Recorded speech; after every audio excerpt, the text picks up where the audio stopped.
Hello students, welcome back to our YouTube channel. Previous class में हम लोगों ने डिस्कस किया था इलेक्ट्रिक करंट क्या होती है, पोटेंशियल डिफरेंस क्या होता है। इलेक्ट्रिक करंट को हम लोगों ने डिफाइन किया था पोटेंशियल डिफरेंस लगा करके कि पोटेंशियल डिफरेंस जब किसी कंडक्टर के अक्रॉस लगाया जाता है तो करंट फ्लो होती है। साथ में डिस्कस करेंगे आज की क्लास में हम ओम्स लॉ क्या होता है, रेजिस्टेंस को ऑलरेडी डिस्कस कर चुके हैं हम लोग, रेजिस्टिविटी को भी डिफाइन कर लिया था, factor on which the resistance of a conductor depends, ये भी हम लोगों ने डिस्कस किया था। आज की क्लास में हमारा डिस्कशन होगा combination of resistors, series and parallel combination, derivation भी करेंगे हम और उनका डेली लाइफ में यूज कहां किया जाता है उनके बारे में बात करेंगे। साथ में इनसे रिलेटेड हम लोग करंट डिवीजन रूल पढ़ेंगे और वोल्टेज डिवीजन रूल पढ़ेंगे और आगे पढ़ेंगे हम लोग heating effect of electric current and use in daily life. इसके ऊपर कौन कौन से अप्लायंसेस होते हैं, इलेक्ट्रिकल अप्लायंसेस जो बेस्ड होते हैं हीटिंग इफेक्ट ऑफ करंट के ऊपर, उनके बारे में पढ़ेंगे हम लोग।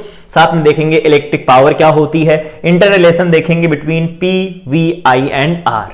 तो आओ डिस्कस करते हैं सबसे पहले आज की क्लास में, दैट इज इलेक्ट्रिक सर्किट क्या होता है। इलेक्ट्रिक सर्किट क्या होते हैं तो हम लोगों ने पहले भी पढ़ा था कि सर्किट बनाने के लिए हमें एलिमेंट्स चाहिए होते हैं जिनको अभी हम डिस्कस करेंगे, लेकिन इलेक्ट्रिक सर्किट बनते कैसे हैं। तो इलेक्ट्रिक सर्किट बनाने के लिए हमें सोर्स चाहिए होता है जो एनर्जी सप्लाई करेगा, साथ में लोड चाहिए होते हैं, की भी चाहिए होती है। तो यहां पर देखो कुछ रिक्वायर्ड दे रखे हैं, यहां पर देखो एक सेल है, इस सेल से एनर्जी सप्लाई की जाएगी, यहां दो बल्ब लगे हुए हैं तो ये लोड का काम करेंगे या कर सकते हो पावर कंज्यूम करेंगे या एनर्जी कंज्यूम करेंगे। साथ में यहां पर एक की लगी हुई है, तो ये पूरा एक क्लोज्ड सर्किट बन गया। ठीक है, तो ये पूरा क्लोज सर्किट बन गया। तो इलेक्ट्रिक सर्किट और सर्किट डायग्राम क्या होते हैं एक बार और डेफिनेशन से देख लेते हैं। तो लिखेंगे a closed end continuous path. Continuous path किसका होगा आखिर, तो करंट का होगा। ठीक है, इलेक्ट्रिक करंट का। तो a continuous and closed path through which electric current flows is known as electric circuit. वो सर्किट जो क्लोज्ड होते हैं, कंटिन्यूअस पाथ होता है करंट का, उनको हम इलेक्ट्रिक सर्किट बोलेंगे। The systematic representation of electric circuit is called circuit diagram. जैसे इसको अगर हम लोग यहां दोबारा से बनाएं सर्किट के पॉइंट ऑफ व्यू से तो कुछ ऐसा दिखेगा। यहां पर देखो दो बल्ब लगे हैं, ठीक है, साथ में यहां पर देखो एक सेल लगा है जो वो सेल लगा था और यहां पर एक स्विच लगा हुआ है। तो यहां पर बल्ब का रिप्रेजेंटेशन कुछ इस तरह से किया जाता है और भी दूसरे तरीके होते हैं रिप्रेजेंट करने के, उनको भी देखते हैं। सेल को इस तरह से हम रिप्रेजेंट करते हैं, कॉम्बिनेशन ऑफ सेल अगर लगा दिए जाते तो उसको बैटरी बोला जाता है। ठीक है, तो ये हो गया सर्किट डायग्राम और ये हो गया इलेक्ट्रिक सर्किट। तो इलेक्ट्रिक सर्किट का जो सिस्टमैटिक रिप्रेजेंटेशन होता है, उनका जो सिंबॉलिक रिप्रेजेंटेशन होता है, उसको हम बोलते हैं सर्किट डायग्राम। आओ इसके बारे में और बात करते हैं। इलेक्ट्रिकल सिंबल्स क्या होते हैं, आओ इनको जान लेते हैं क्योंकि आज इन्हीं को पढ़ना है हमें। सबसे पहले इलेक्ट्रिक सेल के लिए बताया कि एक बड़ी लाइन और एक छोटी लाइन होती है। बड़ी लाइन हाई वोल्टेज को डिनोट करती है, छोटी लाइन लो वोल्टेज को डिनोट करती है। पोलैरिटी वाइज अगर देखोगे तो पॉजिटिव निगेटिव को शो करता है। बैटरी क्या होता है, तो कॉम्बिनेशन ऑफ सेल को बैटरी बोलते हैं। देखो इसमें 1 2 3 सेल लगी हुई है। मान लीजिए कि यहां पर अगर ये 2 वोल्ट की एक सेल है तो यहां पर टोटल 6 वोल्ट की बैटरी बनेगी। ठीक है, यहां पर प्लग या फिर स्विच की बात करेंगे तो प्लग की या फिर स्विच की को इस तरह से डिनोट किया जाएगा। तो ये सर्किट को कंप्लीट नहीं करेगी, क्लोज्ड पाथ नहीं होगा।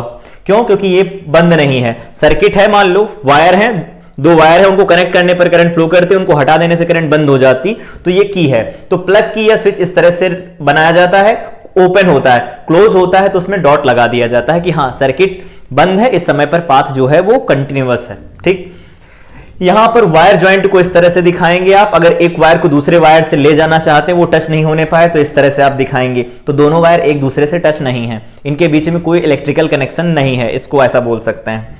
इलेक्ट्रिक बल्ब के बारे में बात करें तो इस तरह से दिखा सकते हैं जो अभी देखा, या फिर इस तरह से दिखाया जा सकता है। जनरली इस तरह से दिखा देते हैं क्योंकि ये आसान होता है। रजिस्टर या फिर रेजिस्टेंस को इस तरह से दिखाया जाता है, इसके बारे में हम लोग बात करेंगे आज। और वैसे भी इसके बारे में हम लोगों ने बात किया था इलेक्ट्रिकल सिंबल्स से पहले भी कि रेजिस्टेंस क्या होता है। तो करंट फ्लो में अपोजिशन जो होता है, कंडक्टर जो ऑफर करता है, उसको बोलते हैं रेजिस्टेंस। किन फैक्टर्स के ऊपर डिपेंड करता है, इनके सबके बारे में बात कर लिया था। कांस्टेंट वॉल्यूम रखते हुए अगर उसे खींच दिया जाता है तो वो कैसे कन्वर्ट हो जाता है एक नए रेजिस्टेंस में, या उसका नया रेजिस्टेंस क्या होता है उसको कैसे कैलकुलेट किया जा सकता है, इनके ऊपर भी क्वेश्चन किए थे हम लोगों ने और प्रॉपर डेरिवेशन किया था। यहां पर बाद में देखेंगे वेरिएबल रेजिस्टर। तो रेजिस्टेंस के ऊपर एक एरो बना दिया जाता है तो इसको वेरिएबल रेजिस्टर बोला जाता है, या इस तरह से भी डिनोट कर देते हैं। ठीक है, यहां पर ये अमीटर हो गए, वोल्ट मीटर हो गए, इनके बारे में बताने की हमें लगता कोई जरूरत नहीं, क्योंकि करंट और पोटेंशियल डिफरेंस पढ़ाने के टाइम बताया था कि ये इलेक्ट्रिकल सर्किट के अंदर इस तरह से जोड़े जाते हैं। अमीटर सीरीज में जोड़ा जाएगा ऑलवेज, और वोल्ट मीटर पैरेलल में जोड़ा जाएगा। In case of ideal ammeter, जो अमीटर का रेजिस्टेंस होगा आपके सिलेबस में वो 0 होगा, और वोल्ट मीटर का जो रेजिस्टेंस होगा आपके सिलेबस में वो इनफाइनाइट होगा। ठीक है, तो ये हो गए इलेक्ट्रिकल सिंबल्स। कुछ हैं जो यहां पर आओ देख लो।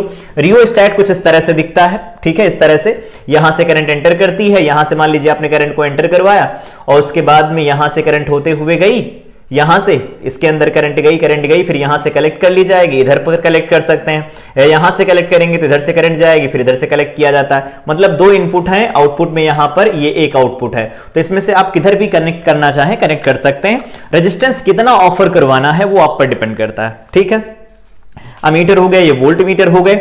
इनके बारे में कुछ और पॉइंट्स हैं जो बताने हैं हमें, आओ फटाफट बता देते हैं। यहां पर आपको क्या क्या चीजें और याद रखनी है एक्स्ट्रा। वैसे अगर इस वाले को देखना चाहें, इसके बारे में थोड़ा और जानना हो इस वाले को, तो इसमें इस तरह से कुछ किया जाता है।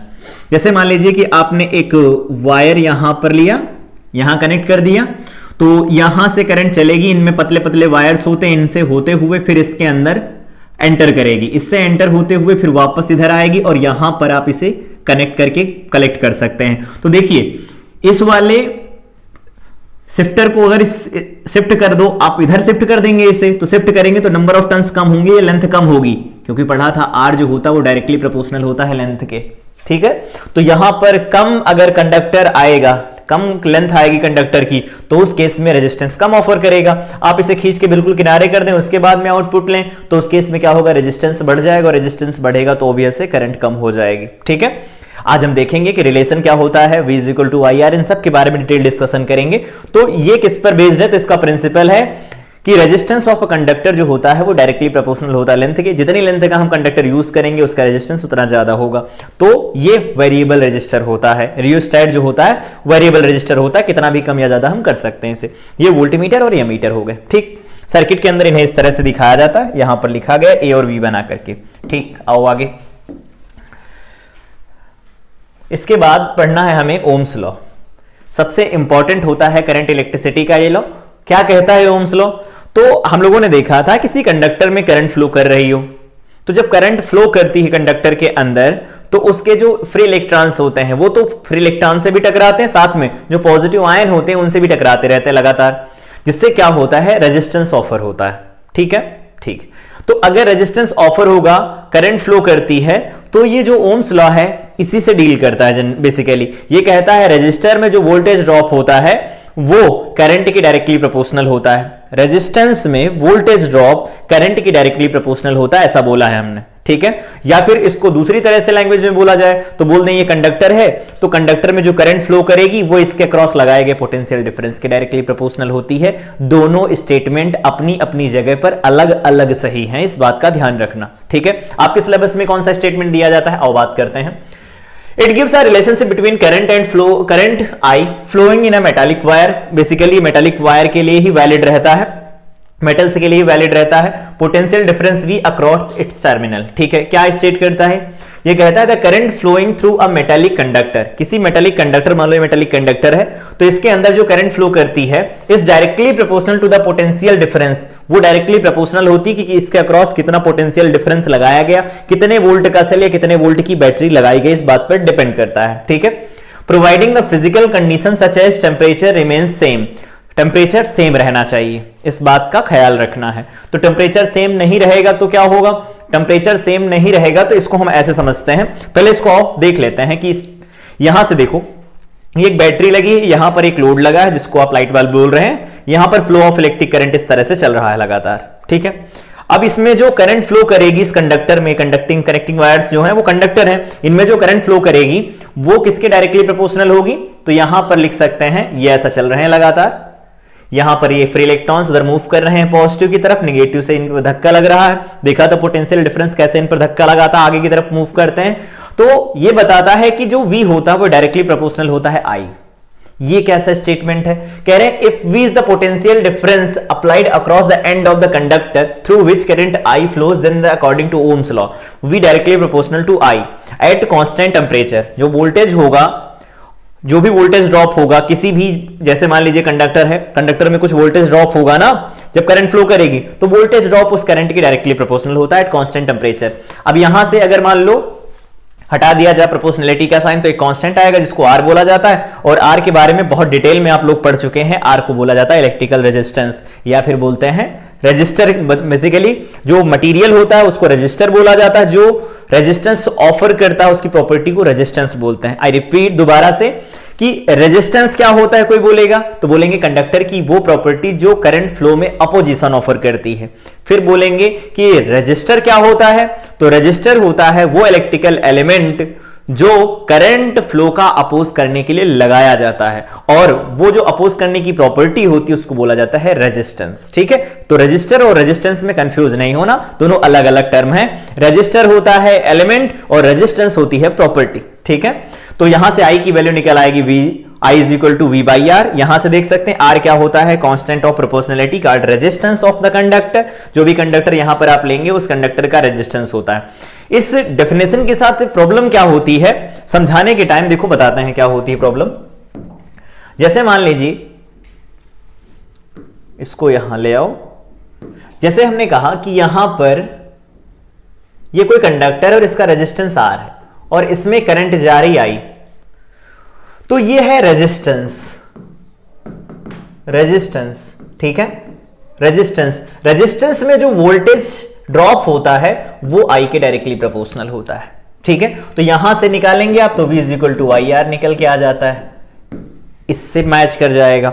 लेकिन जो दूसरा स्टेटमेंट लिखा जाता है वो क्या होता है, दूसरा स्टेटमेंट कहता है कि अगर ये कोई कंडक्टर है, ये नेगेटिव आयंस है, नेगेटिव आयन का मतलब इलेक्ट्रॉन है, ये आयंस नहीं, तो अगर इसमें ये इलेक्ट्रॉन चल रहे होंगे तो उस केस में क्या होगा, जो पोटेंशियल डिफरेंस V लगाया गया है, जो भी पोटेंशियल डिफरेंस लगाते हैं इसके अंदर जो करंट I फ्लो करती है, तो जो I होता है वो डायरेक्टली प्रोपोर्शनल टू V होता है कंडक्टर के लिए, कंडक्टर के लिए, फॉर कंडक्टर। तो अगर कंडक्टर के लिए आपसे पूछा जाता है तो आप बताएंगे current flowing in a conductor is directly proportional to the potential difference applied across the end of the conductor. जो भी कंडक्टर होगा उसके अक्रॉस कितना पोटेंशियल डिफरेंस अप्लाई किया गया है उसके डायरेक्टली प्रोपोर्शनल होगी करंट। ठीक है, तो यहां से अगर आप निकालते हैं तो I इज इक्वल टू निकल के आता है 1 बाई आर इंटू में V, यहां से भी V इज इक्वल टू में आई आर निकल के आता है। न्यूमेरिकल के हिसाब से तो दोनों स्टेटमेंट आपको सही आंसर देंगे, लेकिन कौन सा स्टेटमेंट किसके लिए है वो आपको याद रखना है। अगर आपकी बुक में लिखा मिले कि current is directly proportional to V, तो बता देना वो कंडक्टर के लिए है। Current flowing in the conductor is directly proportional to the potential difference applied across the end of the conductor. ठीक है, दूसरा अगर आपसे पूछा जाता है किसी भी रेजिस्टेंस के लिए कैसे डिफाइन करते हैं, तो बताएंगे voltage drop across any register. कोई भी रजिस्टर है उसके अक्रॉस जो वोल्टेज ड्रॉप होता है is directly proportional to the current flowing through it. उसके अक्रॉस कितनी करंट फ्लो करती है उसके डायरेक्टली प्रोपोर्शनल होता है। ठीक है, दोनों स्टेटमेंट अलग अलग हैं, ये भी अपनी जगह पर सही है और ये भी अपनी जगह पर सही है। कौन सी बुक कौन से लहजे में लिख रही है, किस पॉइंट को ध्यान में रखकर लिख रही है, दैट इंपॉर्टेंट। ठीक है, वो चीज इंपॉर्टेंट रहेगी। बाकी यहां पर स्टेटमेंट में कोई दिक्कत नहीं होती। जनरली आपके सिलेबस के हिसाब से इस स्टेटमेंट को दिया जाता है कि जो करंट होती किसी कंडक्टर में वो लगाए गए पोटेंशियल डिफरेंस के डायरेक्टली प्रोपोर्शनल होती। सॉल्व करते हैं रिजल्ट निकल के आ जाता है। उम्मीद करते हैं कि इस जो भी यहां पर प्रोपोर्शनलिटी साइन यूज किया गया है इसमें आपको कोई दिक्कत होगी। फिर भी अगर आपको कोई दिक्कत हो रही तो एक स्टेटमेंट देकर के समझता है। एग्जाम्पल ले लीजिए, मान लीजिए कि आप क्रिकेट खेलने जा रहे हैं। ठीक है, आपको क्रिकेट खेलना है, शर्त यह है कि मौसम अच्छा होगा तो आप क्रिकेट खेलेंगे। ठीक है, तो अगर आपसे कोई पूछता है कि आपका क्रिकेट खेलना किस बात पर डिपेंड करता है, तो आप कहेंगे मौसम के ऊपर। अगर वो अच्छा होगा तो हम खेलेंगे, अच्छा नहीं होगा तो हम नहीं खेलेंगे। इसका यही मतलब हुआ कि हमारा क्रिकेट खेलना मौसम पर डिपेंड करता है। लेकिन अगर उसको हम उल्टा बोल दें कि हमारा क्रिकेट खेलने से मौसम परिवर्तित हो सकता है या मौसम खराब हो सकता है या अच्छा हो सकता है, तो ये सही नहीं है। तो यहां पर एक ही तरफ सही हो सकता है कि हमारा क्रिकेट खेलना जो है वो मौसम पर डिपेंड करेगा, वेदर पर डिपेंड करेगा। अगर वो अच्छा होगा तो हम खेलेंगे, अच्छा नहीं होगा तो हम नहीं खेलेंगे। तो यहां पर प्रोपोर्शनलिटी का मतलब ये होता है, अगर आपसे पूछा जाता है कि x directly proportional to y और एक कहा जाता y directly proportional to x, दोनों का मतलब एक नहीं होता। यहां पर जो x है वो y पर डिपेंड कर रहा है और यहां पर जो y है वो x पर डिपेंड कर रहा है। यहां पर जो y होता है ये इंडिपेंडेंट वेरिएबल बोला जाता है, और जो x होता है वो डिपेंडेंट वेरिएबल बोला जाता है, क्योंकि वो y पर डिपेंड कर रहा है। यहां पर क्या बोलेंगे आप, यहां पर बोलेंगे कि x इंडिपेंडेंट वेरिएबल है, जबकि y क्या है, डिपेंडेंट वेरिएबल होगा, क्योंकि x की जो भी वैल्यू डाली जाएगी उसी के रिस्पेक्ट में y की वैल्यू निकल के आने वाली। तो x डायरेक्टली प्रोपोर्शनल y और y डायरेक्टली प्रोपोर्शनल x का मतलब एक ही नहीं होता, इस बात का ध्यान रखना। यहां पर v directly proportional to i और i directly proportional to v दोनों एक जगह पर सही नहीं होता, इस बात का ध्यान रखना। अगर कोई बुक दोनों को एक साथ लिखती है इसका मतलब उसने गलत लिखा है। रजिस्टर के लिए लिखा जाता है तो वैसा लिख सकते हैं, और किसी कंडक्टर के लिए लिखा जाता है तो वैसा लिखा जाता है, जबकि दोनों बातें एक ही हैं अंदर से देखो, क्योंकि कंडक्टर ही रेजिस्टेंस ऑफर करता है ना, कंडक्टर रेजिस्टेंस ऑफर करता है। तो कंडक्टर की प्रॉपर्टी के लिए अगर हम डिफाइन करें तो ये सही है, और किसी कंडक्टर के लिए अगर डिफाइन करें तो ये सही है। आई थिंक ये सारी चीजें आपको समझ में आई होंगी। लास्ट में आपको फार्मूला सिर्फ v equal to I R ही मिलेगा, जो कि न्यूमेरिकल लगाने के पॉइंट ऑफ व्यू से बहुत इंपॉर्टेंट है। ठीक है, आप इसे याद रखेंगे। हटाओ इसे, आगे बढ़ते हैं। आगे बात कर लेते हैं ओम्स लॉ से रिलेटेड, कि ये जो फार्मूले निकल के आए हैं v equal to I R, आपको याद कैसे रहेंगे। तो इसमें यहां पर आपको एक ट्रायंगल बनाना है। ट्रायंगल में ये हो गया v, i और r। ठीक है, ट्रायंगल में सबसे ऊपर v रहेगा, i और r अगल बगल रहेंगे। इसमें जो भी आपको वैल्यू लिखनी है, जो भी वैल्यू लिखनी है उसको बंद करो, बाकियों को लिख दो। जैसे आपको v की वैल्यू लिखनी तो v को बंद करो, i और r आमने सामने लिखे हैं तो यहां से v की वैल्यू हो जाएगी आई आर। देखो, ये देखो v equal to I R. जैसे मान लीजिए आपसे कहा गया i की वैल्यू लिखो, तो कहोगे v ऊपर लिखा, r नीचे लिखा, तो i इक्वल टू क्या लिखा जाएगा, v बाई आर। इसी तरह से अगर आपसे कहा जाए कि r की वैल्यू निकालनी है तो कहेंगे आप v बाई आई लिखी जाएगी, तो यहां से r की वैल्यू क्या हो जाएगी, v बाई आई। इसे बोला जाता है ओम्स लॉ का ट्रायंगल। ठीक है, ओम्स लॉ के ट्रायंगल से हम इतने सारी वैल्यू निकाल सकते हैं। वैसे भी आपको v equal to I R पता होगा तो डायरेक्ट निकाल सकते हैं, कोई बड़ा इशू नहीं है। ठीक है, इसके आगे आओ बात करते हैं नोट पॉइंट क्या है। यहां पर एक छोटी सी डेफिनेशन है, कह रहे हैं कंडक्टर जो ओम्स लॉ को फॉलो करते हैं। जैसे अगर मान लीजिए हम आपसे कहें कि यहां पर इसको y मान लीजिए और इसको x मान लीजिए, देखिएगा यहां पर हम एक ग्राफ प्लॉट करते हैं। मान लीजिए हमने कहा y इज इक्वल टू में k इंटू एक्स लिखा है। ठीक है, और यहां पर एक ग्राफ आपसे बनाया गया, कहा गया कि y एक्सिस है और ये x एक्सिस है। तो आप कहेंगे कि यहां पर क्या है, x की वैल्यू 0 डालो, y की वैल्यू 0 डालो, तो ये दोनों 0 आ गए, तो यहां पर हो गए। ठीक है, फिर उसके बाद में क्या हुआ, x की वैल्यू आप 1 डाल दीजिए तो यहां पर ये मिल जाएगा, 1 डालेंगे तो यहां पर k मिल जाएगा। ठीक है, तो इसके रेस्पेक्ट में ये पॉइंट मिलेगा आपको। फिर x को 2 डालिए, तो x को अगर आप 2 डालेंगे तो उस समय पर ये क्या मिल जाएगा, 2k मिल जाएगा। फिर x को 3 डालेंगे तो 3k मिल जाएगा, और इनको मिला देंगे तो आपको एक स्ट्रेट लाइन मिल जाएगी। ठीक है, इसका मतलब y is equal to some constant into x अगर होता है तो उसका ग्राफ एक स्ट्रेट लाइन आती पासिंग थ्रू ओरिजिन। इसी तरह से अगर हम यहां पर कंपेयर करवा लें कि ये जो v लिखा है उसको हम y पर प्लॉट कर दें, और जो ये x लिखा, i लिखा है उसको x पर प्लॉट कर दें, तो बताओ ये यही तो आ जाएगा, y is equal to x और r तो यहां पर कांस्टेंट है ना, कांस्टेंट ऑफ प्रोपोर्शनैलिटी। तो कांस्टेंट अगर है तो इसका ग्राफ अगर आप खींचेंगे तो कुछ ऐसा बनेगा। यहां पर बनाना हम नहीं चाह रहे थे, फिर भी चलो इधर बना देते हैं। यहां पर वोल्टेज हो गया, यहां पर हो गई करंट। इसका ग्राफ अगर आपसे कोई पूछता है तो आप इस तरह से बता देंगे, स्ट्रेट लाइन आती पासिंग थ्रू ओरिजिन। यहां पर जो स्लोप होता है, स्लोप थीटा, आपने पढ़ा होगा मैथ में, tan थीटा होता है स्लोप, वो लिखा जाता है परपेंडिकुलर अपॉन बेस। तो यहां पर यही होता है r के बराबर, क्योंकि यहां पर जो कांस्टेंट है वही तो r है, तो यहां tan थीटा की वैल्यू r हो जाती है जो स्लोप लिखी जाती है। ठीक है, इससे रिलेटेड यहां पर पॉइंट्स दिए गए हैं, आओ एक बार फटाफट देख लेते हैं। तो अगर जब कभी भी y is equal to some constant into x होगा तो वो स्ट्रेट लाइन आएगी, पासिंग थ्रू ओरिजिन आएगा। ठीक है, अब आओ इसको हटाते हैं और इनके बारे में यहां और आगे बात कर लेते हैं। यहां देखिए, यहां पर करंट जैसे जैसे बढ़ रही है उसी के रेशियो में वोल्टेज बढ़ रहा है। तो करंट वर्सेस वोल्टेज का जो ग्राफ आया है वो स्ट्रेट लाइन आई पासिंग थ्रू ओरिजिन। इसका मतलब ये इसको ओबे कर रहा है। ठीक है, तो इसको ओमिक कंडक्टर आप बोलेंगे कि ओम्स लॉ को फॉलो कर रहा है।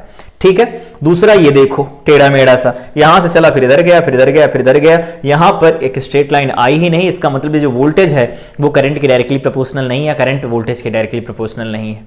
तो यहां पर प्रोपोर्शनलिटी मेंटेन नहीं है, यहां पर प्रोपोर्शनलिटी मेंटेन है, तो बताएंगे ये ओमिक कंडक्टर हो गए। यहां पर प्रोपोर्शनलिटी मेंटेन नहीं है तो ये नॉन ओमिक कंडक्टर हो गए।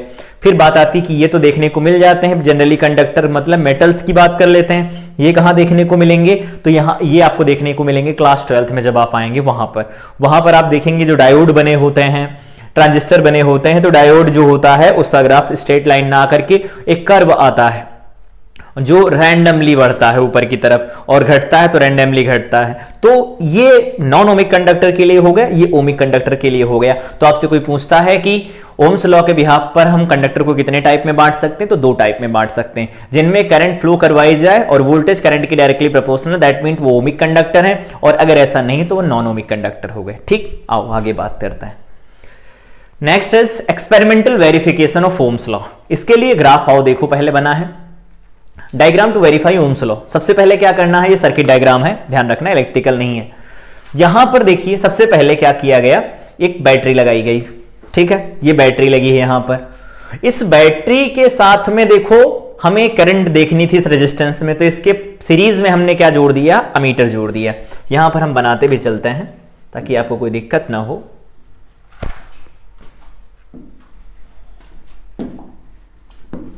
यहां पर ये क्या है, बैटरी है, ये बैटरी है, ठीक है। यहां पर ये क्या है, अमीटर है, ये अमीटर है, ठीक है।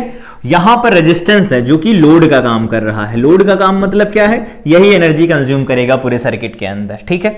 यहां पर वोल्ट मीटर लगा रखा है, ये क्या है, वोल्ट मीटर है, क्योंकि ये पैरेलल में जुड़ा है, अलग से देखो कनेक्शन किया गया है ना वोल्ट मीटर का। और ये है रियोस्टैट, रियोस्टैट, रियोस्टैट हो गया, ठीक है, रियोस्टैट है ये, रियोस्टैट हो गया। यहां पर देखो की लगी है और की कैसी है, क्लोज्ड है, बंद है, ओपन नहीं है। अब क्या होगा, इसमें करंट चलेगी बैटरी से, अमीटर इसे पढ़ेगा, कितनी करंट जा रही वो बताएगा, और इस रेजिस्टेंस जो कि R है इसके अक्रॉस कितना वोल्टेज ड्रॉप होगा ये वोल्ट मीटर पढ़ेगा। अब हमें करना क्या है, सबसे पहले यहां पर बैटरी देखो फिक्स कर रखा है, तो क्या करेंगे, जो रियोस्टैट है जिसके बारे में अभी देखा कि रियोस्टैट कैसे काम करता है और इसके बारे में बताया भी है आपको, तो ये रियोस्टैट से हम क्या करेंगे, रेजिस्टेंस को कम ज्यादा करेंगे। तो रेजिस्टेंस को कम ज्यादा करेंगे तो इसमें आने वाली करंट की वैल्यू कम ज्यादा होगी, क्योंकि V equal to I R, जाहिर सी बात है। तो अगर आप रेजिस्टेंस को बढ़ाएंगे तो करंट कम हो जाएगी, होगा ना, क्योंकि V by I he R होता है और R कांस्टेंट होता है एट कांस्टेंट टेम्परेचर। इसका मतलब आप जैसे ही यहां पर रेजिस्टेंस बढ़ाएंगे करंट की वैल्यू कम हो जाएगी, और अगर कम करंट इसके अंदर गई तो वोल्टेज ड्रॉप भी कम होगा। अगर आप रेजिस्टेंस कम करेंगे तो करंट की वैल्यू बढ़ जाएगी, यहां पर वोल्टेज ड्रॉप ज्यादा होगा।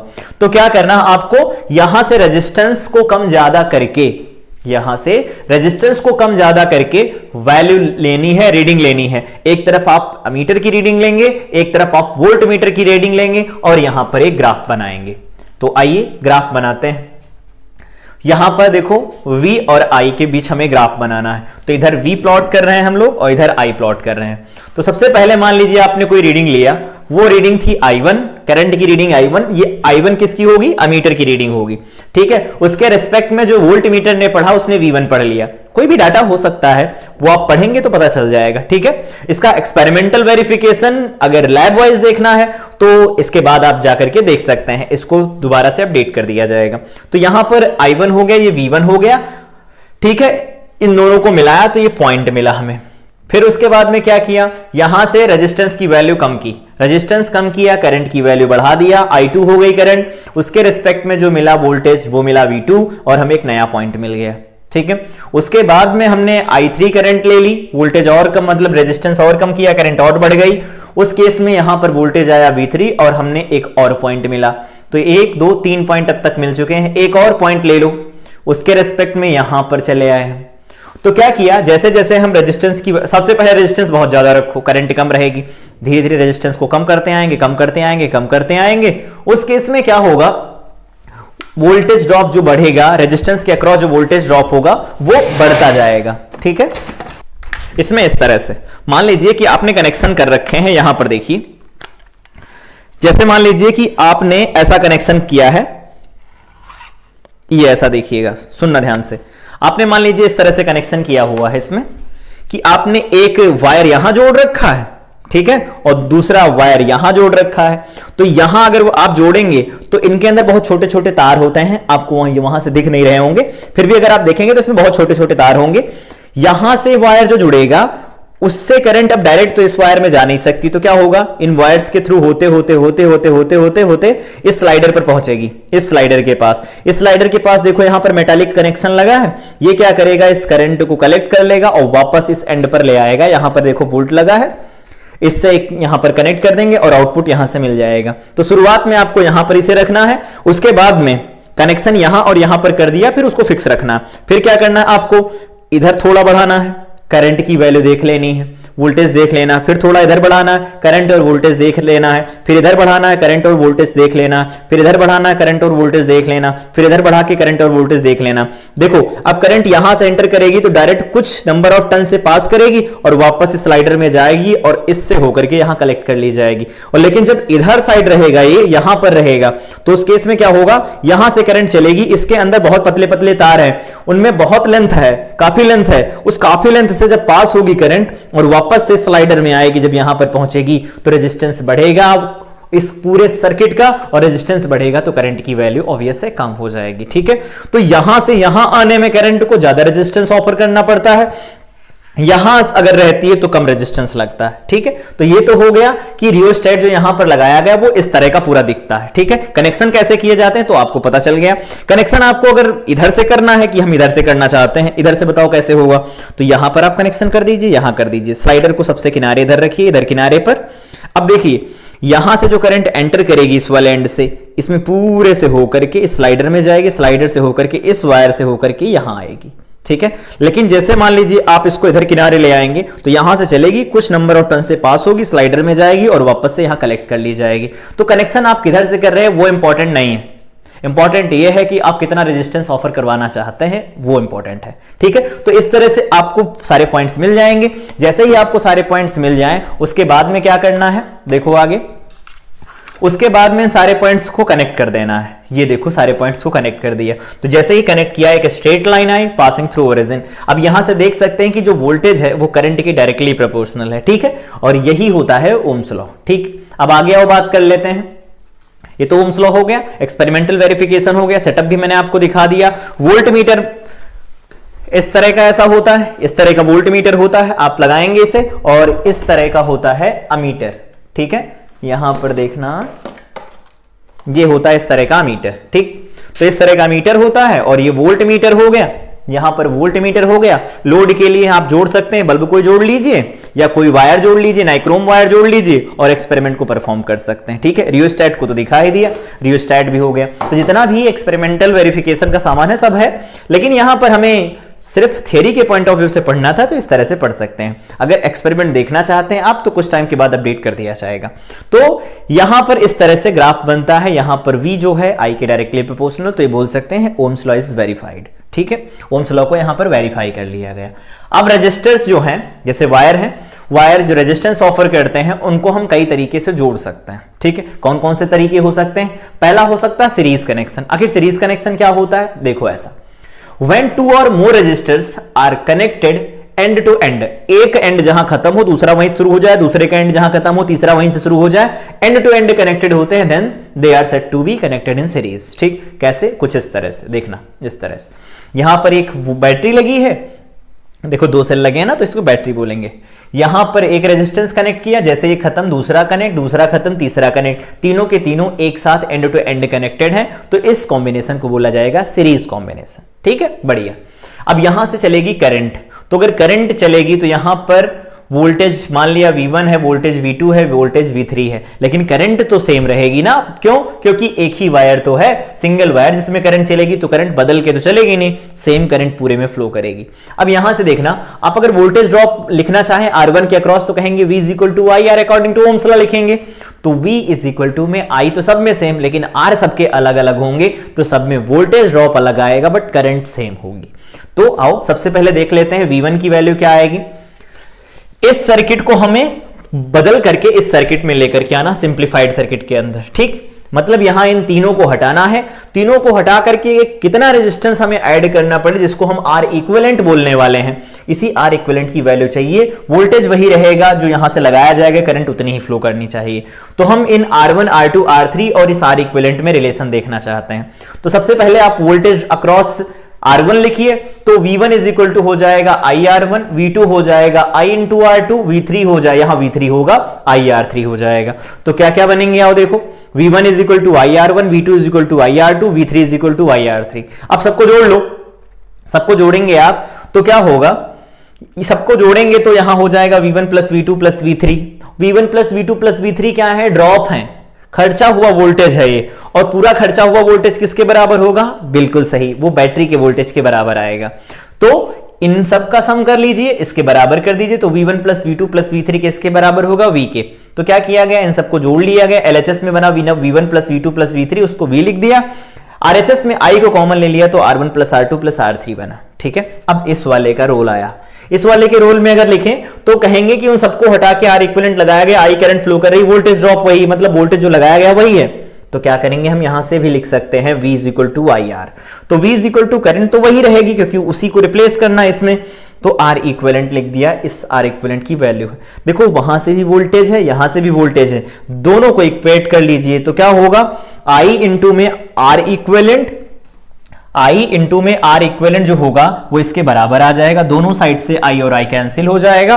तो हमारे पास जो फार्मूला निकल के आएगा वो होगा R1 plus R2 plus R3। तो जब कभी भी आप सीरीज कनेक्टेड रेजिस्टेंस का इक्विवेलेंट निकालना शुरू करेंगे तो आप तो सिंपल ऐड करते चले जाएंगे। जैसे मान लीजिए आपसे कहा गया 2 3 4 इतने ओम के रेजिस्टेंस हैं जो सीरीज कनेक्टेड है, आप इनका इक्विवेलेंट रेजिस्टेंस निकालिए तो आप सबको जोड़ देंगे और उनका इक्विवेलेंट रेजिस्टेंस निकल आएगा। अब इसकी खास बात क्या है यहीं पर बता देते हैं, आप अगर नोट डाउन कर रहे हैं तो नोट डाउन कर सकते हैं। सीरीज में जो इक्विवेलेंट रेजिस्टेंस निकल के आता है वो जितने भी रेजिस्टेंस लगे होते हैं, जितने भी रेजिस्टेंस लगे होते हैं उसमें जो सबसे बड़ा होता है ना उससे भी ज्यादा होता है।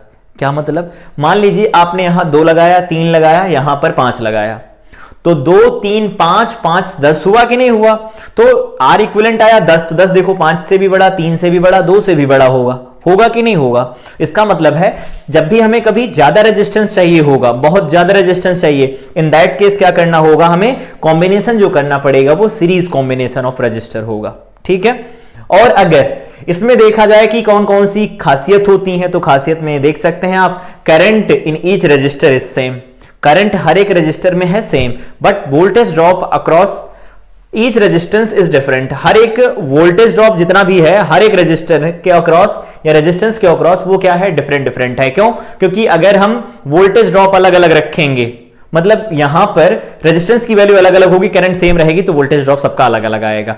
तो पहला पॉइंट ये है, लिख लेंगे, आप लिख रहे हो तो लिख लेना। पहला पॉइंट ये है, इक्विवेलेंट रेजिस्टेंस जो होता है, जो भी सबसे बड़ा रेजिस्टेंस होगा सर्किट में सीरीज का, उससे भी ज्यादा वैल्यू निकल के आएगी। जैसे 2 3 5 का 10 आया तो 10 5 से भी बड़ा, 3 से भी बड़ा, 2 से भी बड़ा होता है।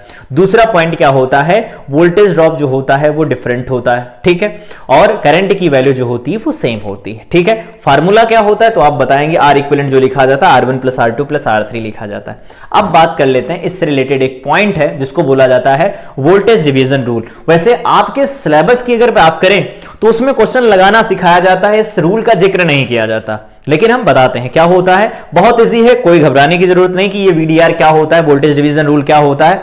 तो मान लीजिए कि आपके पास 2 रेजिस्टेंस है R1 और R2, आपने बैटरी लगाई इनके अक्रॉस जो V वोल्टेज दे रही है। तो आपने कहा कि चलो यहां का रेजिस्टर वोल्टेज हो गया V1 और यहां का जो वोल्टेज हो गया वो V2 है, टोटल वोल्टेज हो गया V। ठीक है, अब हमें क्या करना है, इस V1 और V2 की वैल्यू निकालनी इन टर्म्स ऑफ V। तो क्या करेंगे आप, सबसे पहले यहां पर लिखा जाएगा, वैसे हम पहले इसके सारे फार्मूले लिख देते हैं, ये V1 और V2 आएंगे, बट कैसे आएंगे वो आओ बता देते हैं। सबसे पहले करना क्या होगा, मान लेंगे आप कि इसमें करंट जा रही आई, तो यहां पर V1 की वैल्यू आपसे पूछी जाए तो क्या लिखेंगे, कहेंगे V1 इज इक्वल टू हो जाएगा IR1, और V2 अगर हम आपसे पूछे तो आप बताएंगे IR2 हो जाएगा। दोनों को जोड़ देंगे तो आप कहेंगे V1 प्लस V2 हो जाएगा, यहां पर I हो जाएगा, ये R1 प्लस R2 हो जाएगा।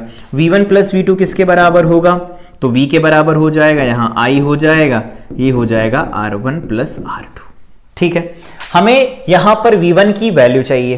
ठीक है, V1 की वैल्यू चाहिए, तो V1 की वैल्यू निकालने के लिए क्या करना होगा हमें, यहां पर करंट लिखो तो आप कहेंगे करंट इज इक्वल टू होता वोल्टेज अपॉन रेजिस्टेंस, तो हम यहां पर लिख देंगे वोल्टेज अपॉन रेजिस्टेंस।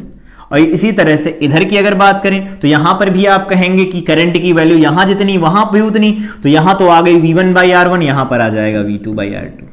अब एक काम करिए, इधर ले आइए V1 बाई V2 को और इसको लिख दीजिए R1 बाई R2।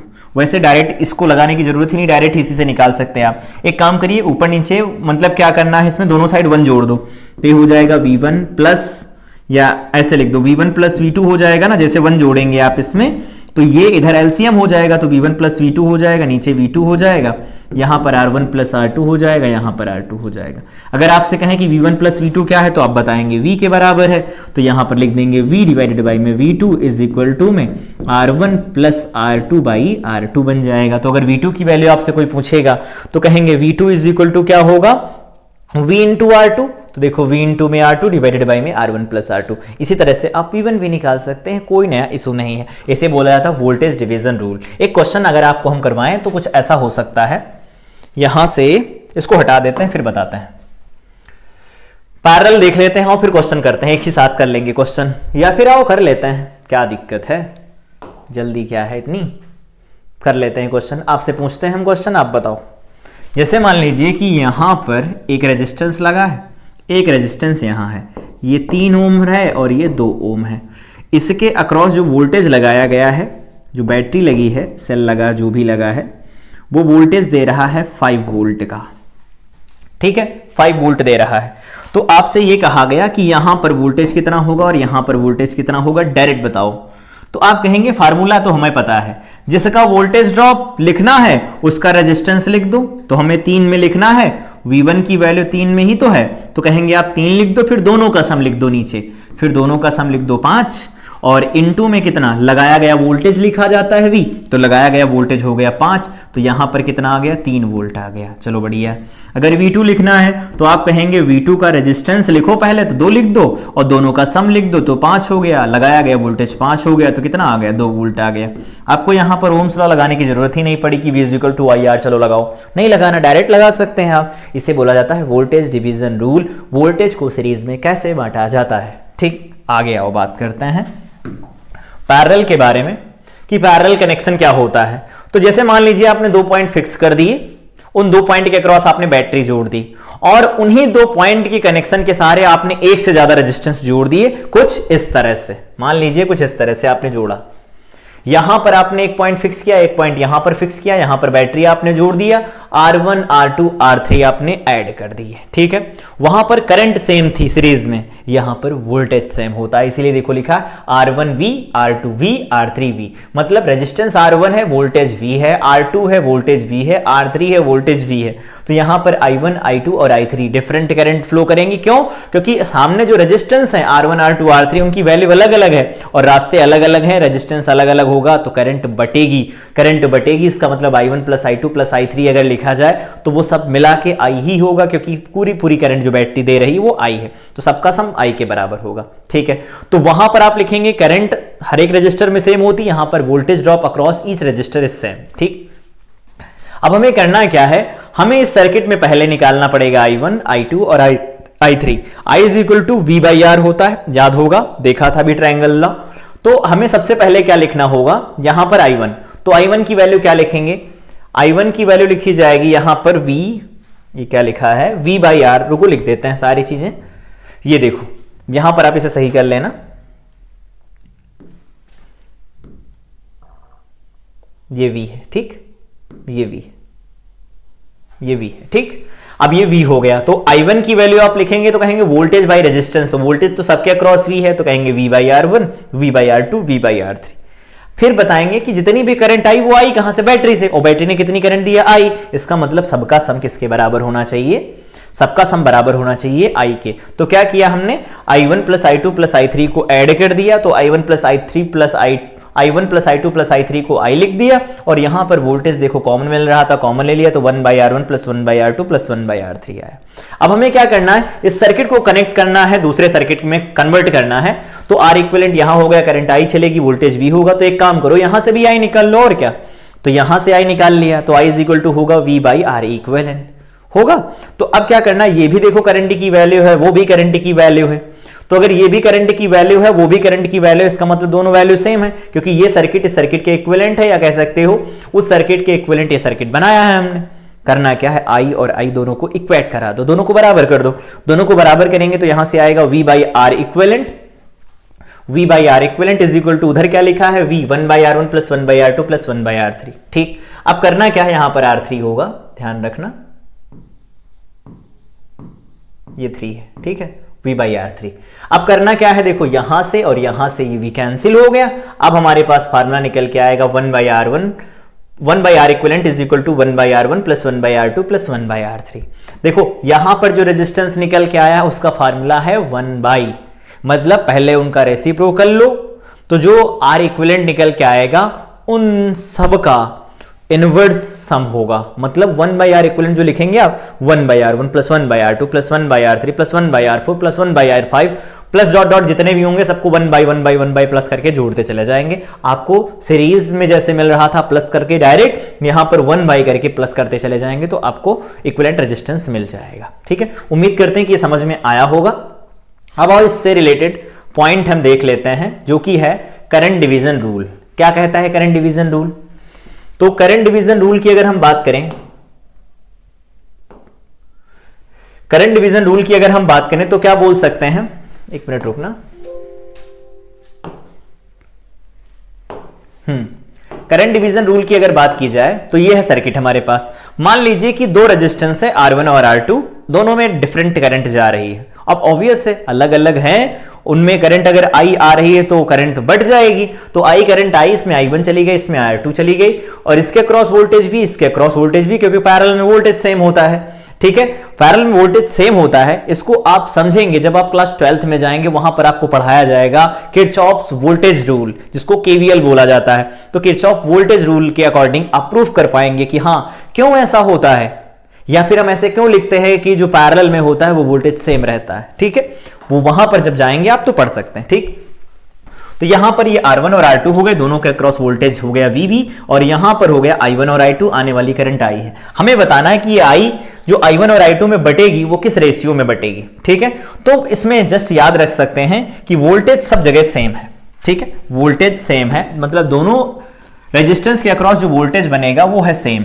तो अगर वोल्टेज सेम है तो आप यहां से लिख सकते हैं V इज इक्वल टू में IR, तो ये I1 R1 लिखेंगे, और यहां से लिखेंगे तो I2 R2 लिख देंगे, क्योंकि दोनों का वोल्टेज तो यही आने वाला है। V इज इक्वल टू में I1 R1 और ये V इज इक्वल टू में I2 R2। अब यहां से बताइए क्या I1 बाई I2 आपको मिलेगा, तो कहेंगे हाँ मिलेगा, ये मिलेगा R2 बाई R1। एक काम कीजिए, दोनों तरफ 1 1 जोड़ दीजिए, इधर भी 1 जोड़ दिया, जैसे उसमें किया था सेम वही कर रहे हैं, इसमें भी आप 1 जोड़ देंगे। एलसीएम ले लीजिए, तो जैसे आप एलसीएम लेंगे तो यहां पर हो जाएगा I1 plus I2 divided by में I2, और इज इक्वल टू में यहां पर हो जाएगा R1 इधर चला जाएगा, तो ऐसे लिख दो R1 plus R2 divided by में R1। ये क्या है, तो आप ये बता देंगे ये तो I है, क्योंकि I1 प्लस I2 जो होगा वो क्या होगा, आने वाली करंट के बराबर ही तो होगा।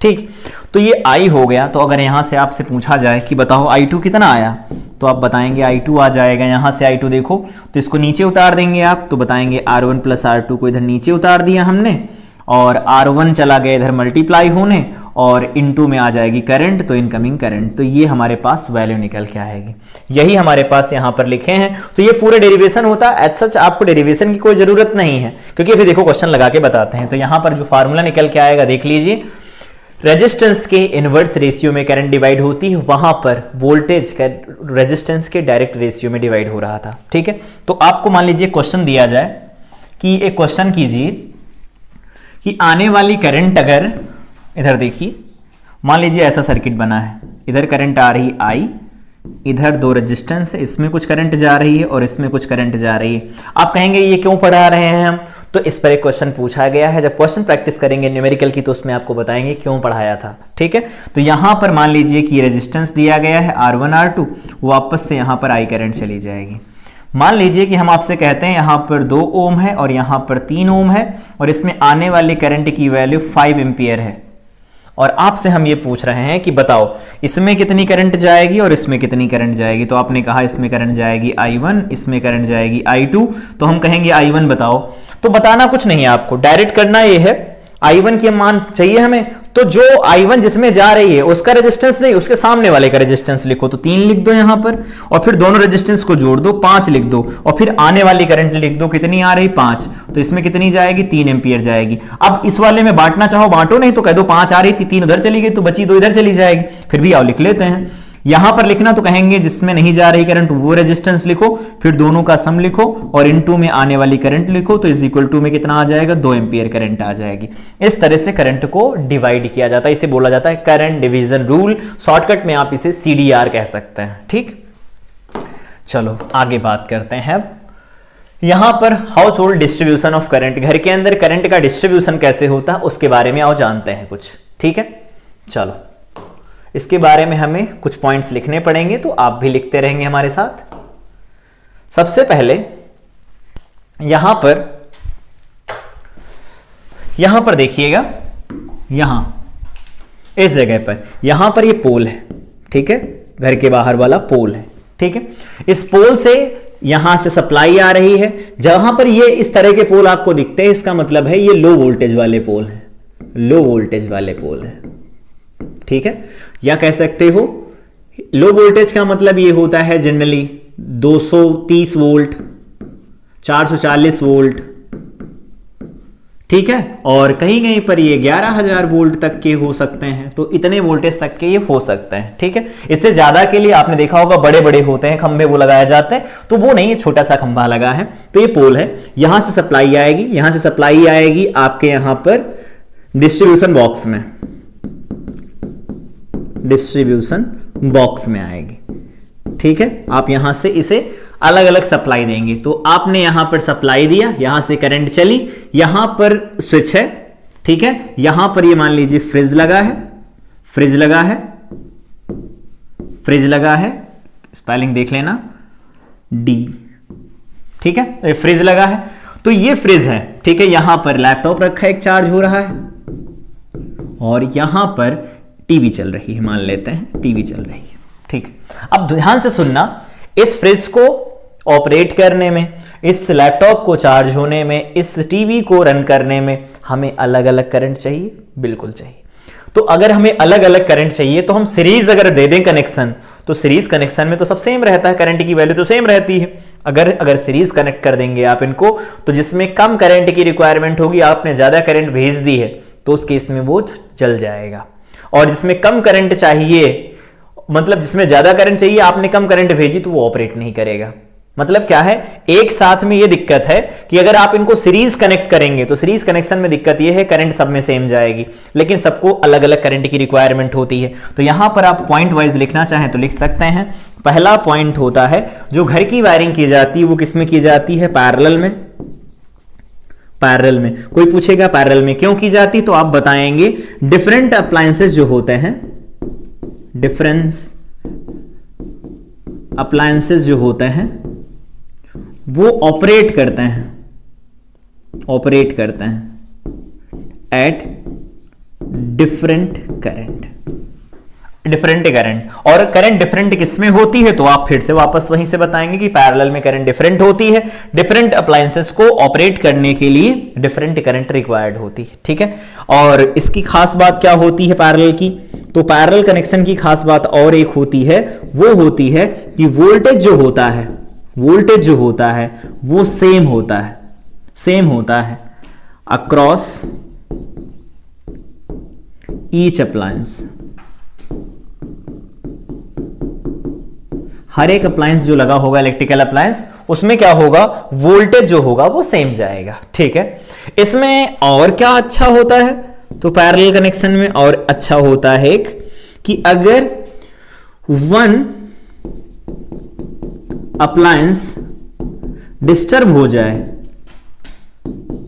डिस्टर्ब हो जाता है अगर, तो उस केस में क्या होते हैं, अदर जो होते हैं अनअफेक्टेड रहते हैं, अनअफेक्टेड रहते हैं, अदर पर कोई फर्क नहीं पड़ता। जैसे मान लीजिए कि गलती से आपका लैपटॉप चार्जर खराब हो गया, ठीक है, या लैपटॉप की चार्जिंग बंद हो गई, सॉकेट खराब हो गया, तो उस केस में क्या होता है, टीवी और फ्रिज आपका चलता रहेगा।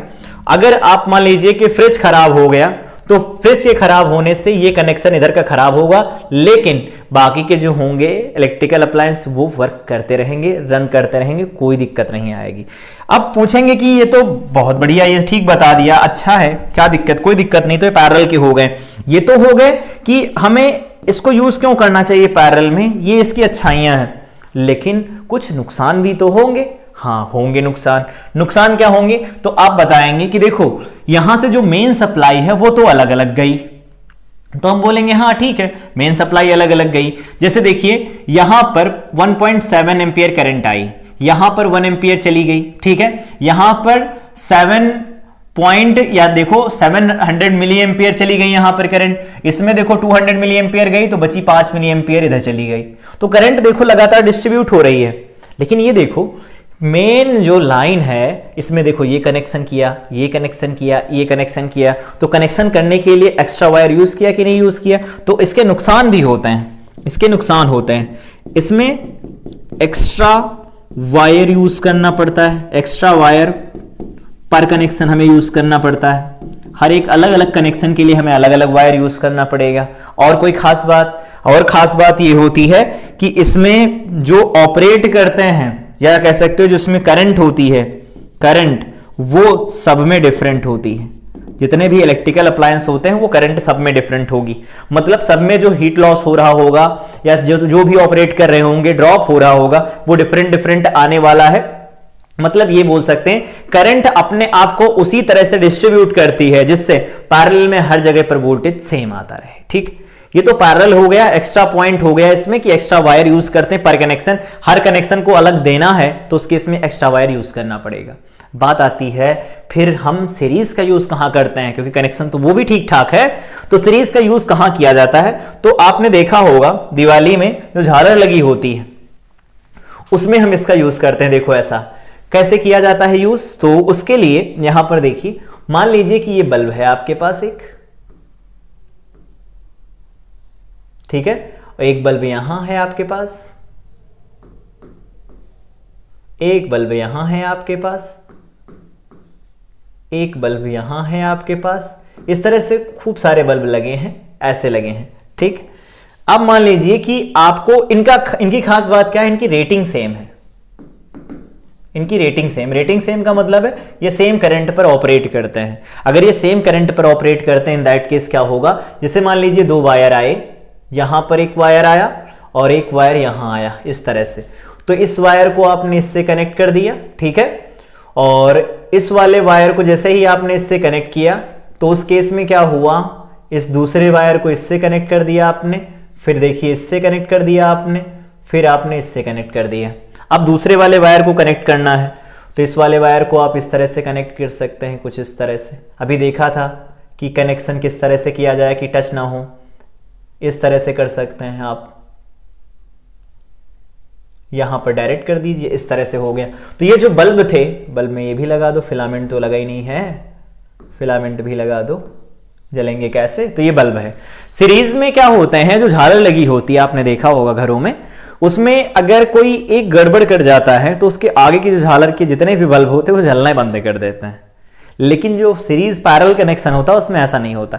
अगर कोई एक इलेक्ट्रिकल अप्लायंस खराब होता है तो बाकी के सारे चलते रहता है। ठीक, तो ये पैरेलल का यूज हो गया, ये सीरीज का यूज हो गया। तो house hold distribution of current, घर के अंदर करंट का डिवीजन किस तरह से किया जाता है। यहां पर 1.7 एम्पियर करंट आ रही थी, वो 700 मिली एम्पियर में बदली, 200 मिली एम्पियर इधर चली गई, 500 मिली एम्पियर इधर चली गई। टोटल करंट का डिस्ट्रीब्यूशन हुआ, जितनी करंट की रिक्वायरमेंट होती है उतनी करंट का डिस्ट्रीब्यूशन अपने आप होता रहेगा। ठीक, इसको नोट कर लेना आप। हम यहां से इसे रिमूव करते हैं, अब आगे बढ़ते हैं। इसके अगला हमारा टर्म होगा इसके आगे, नेक्स्ट इज कि कनेक्शन कैसे किया जाता है घर के अंदर।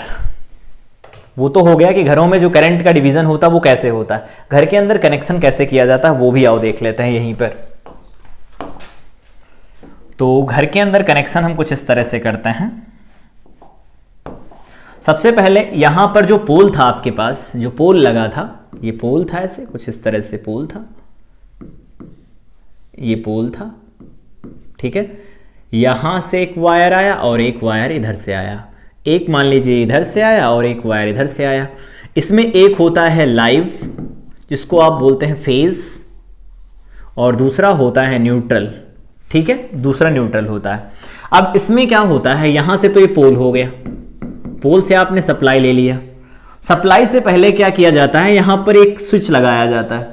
ये पहले भी लगा सकते हैं आप, मीटर के बाद में भी लगा जा सकते हैं। तो मान लीजिए पहले यहां पर आपने स्विच लगा दिया तो मीटर तक भी सप्लाई नहीं जाएगी, अगर कोई दिक्कत होगी, कोई फॉल्ट होगा तो उस केस में क्या करेंगे, मेन फ्यूज यहां पर बीच में जोड़ दिया। फ्यूज का काम क्या होता है, अभी हमें पूरा डिटेल पढ़ना है, लेकिन अभी आप जान लीजिए फ्यूज करता क्या है। करंट अगर अपनी लिमिटिंग वैल्यू से ज्यादा होती, इन दैट केस ये क्या करता है, सर्किट को ब्रेक कर देता है। सर्किट क्या कर देता है, ब्रेक कर देता है। बस इतना याद रखिए। मतलब जैसे मान लीजिए 5 एम्पियर तक की करंट इसमें जा सकती है, 5 एम्पियर तक की करंट को अगर ये सस्टेन करता है तो 5 एम्पियर तक कोई दिक्कत नहीं है। 5 एम्पियर से ज्यादा करंट होगी, इन दैट केस क्या होगा, सामने जो लगे होंगे, जो यहां पर जो इलेक्ट्रिकल अप्लायंसेस लगे होंगे, जो स्विच लगे होंगे, उनमें जो भी इलेक्ट्रिकल अप्लायंसेस चार्ज हो रहे होंगे या ऑपरेट कर रहे होंगे, उनमें करंट अचानक से बढ़ेगी। हैवी करंट की वजह से उनका नुकसान हो सकता है, ठीक है, और उसकी वजह से एक्सीडेंट भी हो सकते हैं, खतरे भी हो सकते हैं। तो उसमें क्या है, मेन स्विच को जोड़ दिया जाएगा। जैसे ज्यादा करंट जैसे ही अपने रिक्वायरमेंट से ज्यादा होगी, इन दैट केस सर्किट को ब्रेक कर देगा, करंट की सप्लाई बंद हो जाएगी, ठीक। तो सबसे पहले पोल हो गया, पोल में लाइव वायर और न्यूट्रल वायर होते हैं। यहां पर हम सिंगल फेज सप्लाई की बात कर रहे हैं, सिंगल फेज सप्लाई की बात कर रहे हैं कि इसमें एक ही फेज दिया जा रहा है, और जो जनरली लाइन आती है वो 3 फेज पर आती है। 3 फेज कनेक्शन आते हैं जनरली, जहां से जो डिस्ट्रीब्यूशन वो जनरेशन होता है, जनरेशन वो कितने पर होता है, 3 फेज पर जनरेशन होता है, ठीक है। 3 फेज पर जनरेशन करना इकोनॉमिकली बहुत अच्छा होता है और उसको बहुत दूर तक भी सप्लाई दी जा सकती। तो जैसे मान लीजिए आपके पास 3 फेज आए और एक न्यूट्रल आया, 4 तार आए टोटल, उसमें से आप एक कोई फेज ले लीजिए और एक न्यूट्रल ले लीजिए, अपने घर की सप्लाई कर दीजिए किसी तरह से, ठीक है। तो सबसे पहले यहां पर फेज आया, न्यूट्रल आया, मेन स्विच आपने लाइव में जोड़ा है, फेज वायर में मेन स्विच जोड़ा जाता है, ध्यान रखना, न्यूट्रल में नहीं जोड़ा जाता। फिर आपने मीटर यहां पर कनेक्ट कर दिया, इलेक्ट्रिसिटी मीटर जो रीडिंग बताता है, रीडिंग किलोवाट आवर में लिखी जाती है, जिसको आप यूनिट भी कहते हैं, यूनिट भी कहते हैं। एक यूनिट किसके बराबर होता है, इसके बारे में भी अभी बात करते हैं हम लोग। उसके बाद में क्या किया जाता है, इसका अर्थिंग की जाती है। यहां पर अर्थिंग की गई, अर्थिंग की गई, मीटर के साथ अर्थिंग की गई। फिर क्या होता है, यहां से 2 वायर बाहर भी निकलते हैं, आउटर सर्किट के अंदर भी हमें करंट को तो फ्लो करवाना है, तो यहां से कनेक्शन आगे भी भेजा जाता है। इनका हर एक कनेक्शन जो भी यहां से भेजेंगे हम लोग, उनमें मेन स्विच एक और लगाया जाता है। मेन स्विच क्या होता है कि मीटर तक तो आ रही है लाइट, लेकिन आगे हमें डिस्ट्रीब्यूशन जब करवाना होगा वो तभी जाएगी जब मेन स्विच ऑन होगा, मेन स्विच ऑन होगा, मेन स्विच ऑन होगा, ठीक है। आपने देखा होगा कि जनरली क्या होता है, मीटर तक तो लाइट आती है, लेकिन एमसीबी अगर ट्रिप हो गई है तो उस केस में घर के अंदर सप्लाई नहीं जाती। वैसे ही आप कह सकते हैं मेन स्विच लगा है, ठीक। अब करना क्या है, हमें मान लीजिए सॉकेट्स लगाने हैं, क्योंकि कोई भी चीज ऑपरेट करवाते हैं तो प्लग ही लगा के करते हैं। जैसे इस रूम के अंदर जितने भी हैं सब में प्लग लगे हैं, तो उसमें क्या होगा, यहां पर प्लग के कनेक्शन किए जाते हैं, ठीक है। अब प्लग के कनेक्शन कैसे किए जाते हैं, ध्यान से सुनना। जनरली सबसे पहले करना क्या होता है, हमें यहां से ये देखो मेन आ रहा था, इधर ये आ रहा था मेन या फिर लाइव, ठीक है, या कह सकते हो फेज वायर आ रहा था। इधर से क्या आ रहा है, ये न्यूट्रल आ रहा है, न्यूट्रल आ रहा है, ठीक है। हमें इनको कनेक्ट करना है। तो समझना ध्यान से ये कि जो इस तरह का सॉकेट होता है, आपने देखा होगा, जिसमें इधर एक ऐसा बना होता है, इधर बना होता और एक इधर बड़ा सा बना होता है, ठीक है। तो इस वाले में क्या होता है, ये होता है फेज, नोट कर लो आज हमेशा ये फेज रहता है। इस वाले को न्यूट्रल लिखा जाता है, और ये होता है अर्थ वायर। ये बदलता नहीं है कभी, इसीलिए देखा होगा जो हैवी मशीन होती हैं जब वो ऑपरेट करती हैं तो उनमें जो प्लग लगाया जाता है वो 3 वाला प्लग लगाते हैं। 3 वाला प्लग, पहली बात तो वो अर्थिंग की सप्लाई दे देता है, साथ में जो राइट साइड वाला होता है, ये जो राइट साइड वाला है वो फेज देता है, या कह सकते हो लाइव वायर उसमें जुड़ा होता है, तो मशीन को ऑपरेट करने में कभी दिक्कत नहीं होती। लेकिन जनरली जिनमें केवल फेज और न्यूट्रल चाहिए होता है, जैसे चार्जर होते हैं उसमें 2 ही प्लग वाला काम चल जाता है, कोई दिक्कत नहीं होती। तो फेज न्यूट्रल यहां से डिसाइड किए जाते हैं। अगर कोई हैवी मशीन है, जैसे ये पैनल लगा है, इसका भी सॉकेट 3 है। आपने देखा होगा जब आप प्रेस लगाते हैं तो उसमें भी 3 सॉकेट वाला प्लग लगाया जाता है, या फिर आप वॉशिंग मशीन की बात करें उसमें 3 प्लग लगते हैं, फ्रिज की बात करें 3 प्लग लगते हैं। तो जो हैवी मशीन को ड्राइव करने के काम में लिया जाता है उसमें अर्थिंग भी रहती है, लाइव वायर भी रहता है, न्यूट्रल वायर भी रहता है, तो कुछ इस तरह से कनेक्ट किए जाते हैं। ठीक, तो यहां पर कनेक्ट कर दिया, तो एक फेज कनेक्ट कर दिया आपने, एक न्यूट्रल कनेक्ट कर दिया, और यहां से आपने एक अर्थिंग दे दी, सबको अर्थिंग दे दिया, न्यूट्रल कनेक्ट हो गए, फेज कनेक्ट हो गए।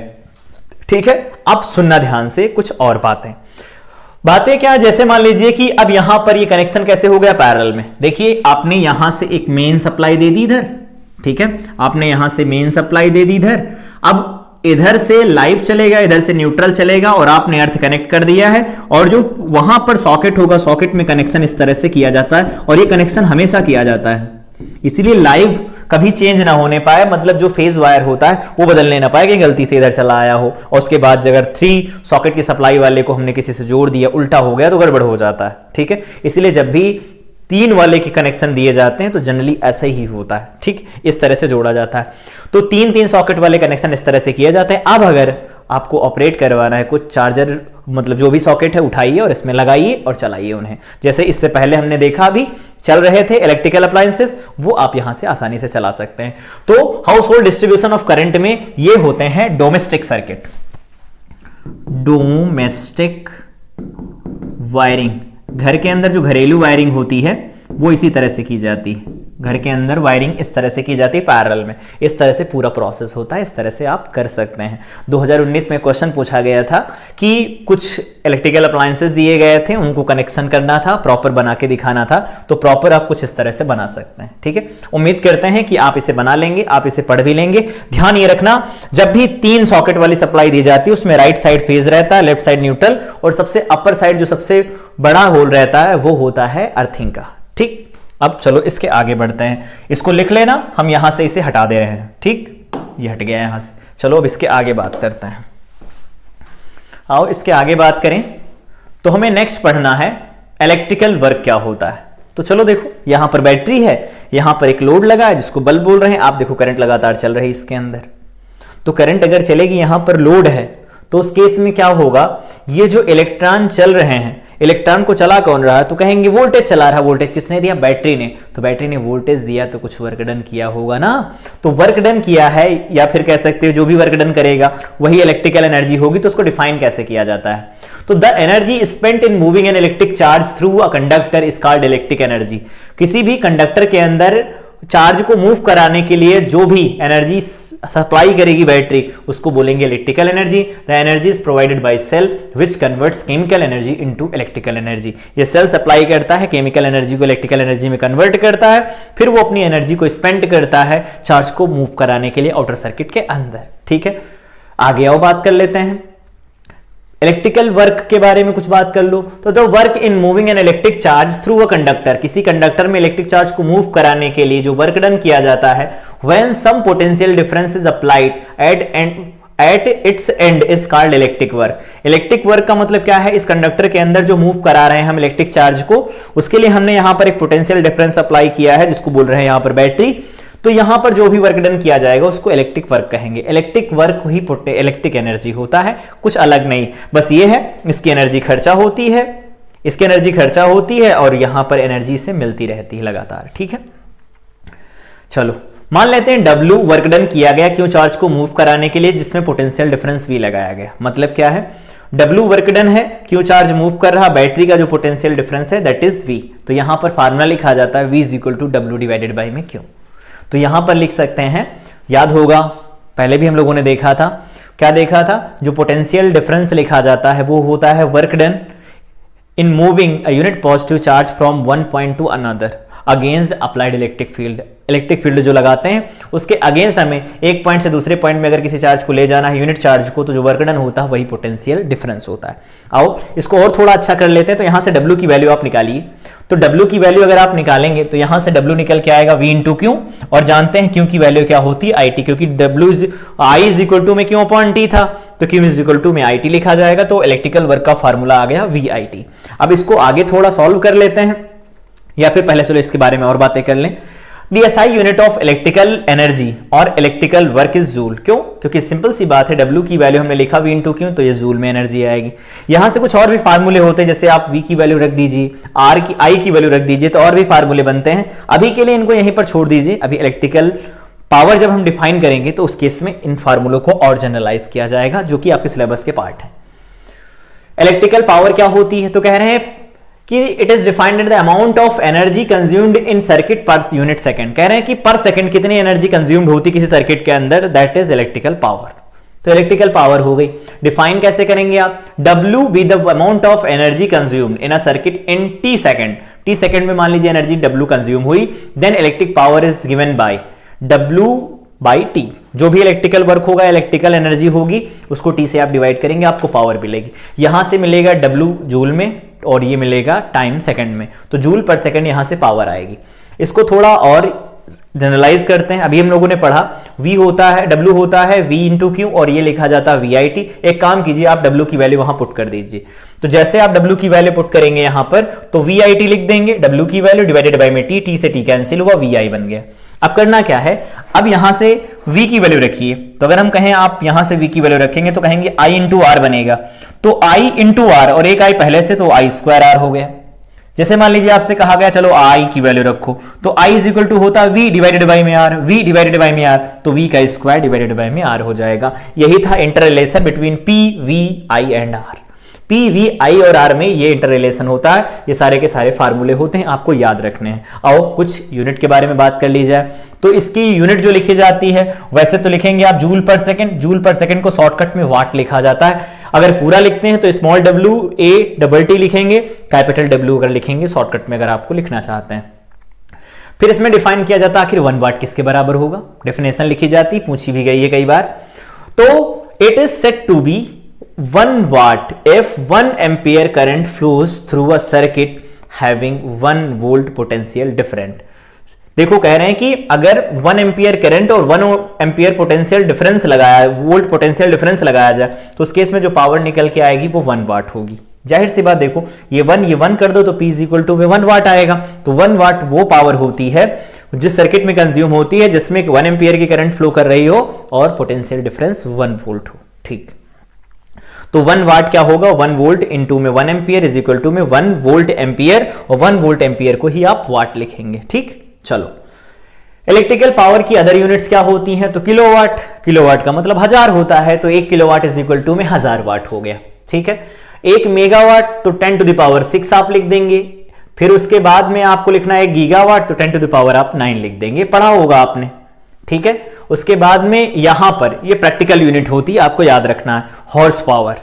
इंजन जो होते हैं उनकी जो पावर लिखी जाती है जनरली HP में लिखी जाती, कहते हैं इतने हाथ पावर का होता है, वो हाथ नहीं हॉर्स पावर की बात कर रहे होते हैं। तो 1 हॉर्स पावर जो होता है 746 वाट के बराबर होता है। ध्यान रखना, कोई पूछता है practical unit of electrical power is, that is horse power. ठीक, इसमें आपको commercial unit of electrical energy, जिस W की बात कर रहे थे उसकी कॉमर्शियल यूनिट एक होती है, जिसमें अभी मीटर देखा था ना, मीटर में लिखा था कुछ किलोवाट आर, kWh लिखा था, तो kWh को ही इलेक्ट्रिकल एनर्जी की हम एक अच्छी यूनिट मानते हैं, कॉमर्शियल यूनिट मानते हैं। तो ये प्रैक्टिकल यूनिट होती है, एनर्जी की कॉमर्शियल यूनिट होती है 1 किलोवाट आर।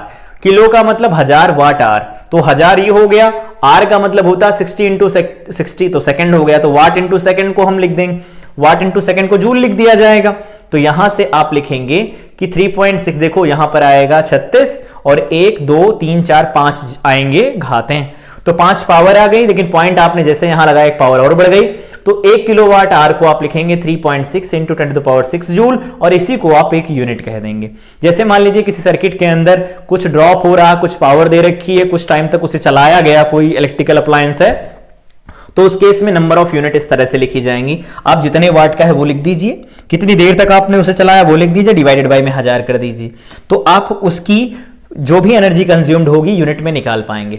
यूनिट में निकाल लेंगे, फिर यूनिट का कुछ पैसा दिया होता है कि 2.5 रुपए पर यूनिट के हिसाब से बिजली का बिल आना है मान लीजिए, तो 2.5 रुपए के हिसाब से बिजली का अगर बिल आना है तो जो भी यूनिट आएगी उसको आप 2.5 से गुणा करा लेंगे और वैल्यू मिल जाएगी कितना रुपया खर्चा हुआ, ठीक है, वही बिल आपको देना पड़ता है। तो वाट इंटू आर डिवाइडेड बाई में 1000 लिखा जाता है। कभी कभी क्या होता है, कहेंगे कि 50 वाट के 5 बल्ब लगे हैं, तो 50 वाट के 5 बल्ब का मतलब ये नहीं हुआ कि हम 5 बार फार्मूला लगाएंगे, नहीं, वो यहां लिखेंगे 50 वाट हो गया, मान लीजिए कि वो 2 घंटे चलते तो 2 घंटे हो गया और 1000 हो गया, 5 हैं तो 5 से मल्टीप्लाई करा दीजिए, खत्म हो गया। 10 है तो 10 से मल्टीप्लाई करा दिए उसी समय, तो फार्मूला बन जाता watt into R into number divided by में 1000, ठीक है। और इस तरह से आप करते चले जाएंगे, यहां से आप इलेक्ट्रिकल एनर्जी यूनिट में निकाल सकते हैं। अगेन ध्यान रखना, कन्वर्ट करना होगा तो 3.6 इंटू 10⁶ जूल से कन्वर्ट करेंगे, 1 यूनिट की वैल्यू होती है। आगे बात करते हैं, यहां से अगला इंपॉर्टेंट टर्म स्टार्ट होता है, that is heating effect of electric current. क्या होता है आखिर heating effect of electric current? तो याद होगा जब किसी कंडक्टर में, यहां पर नहीं है कोई बात नहीं, अभी बात करते हैं इनके बारे में, कि जब किसी कंडक्टर के अंदर इलेक्ट्रॉन का फ्लो होता है तो इलेक्ट्रॉन खुद इलेक्ट्रॉन से टकराते हैं और पॉजिटिव आयन से भी टकराते रहते हैं।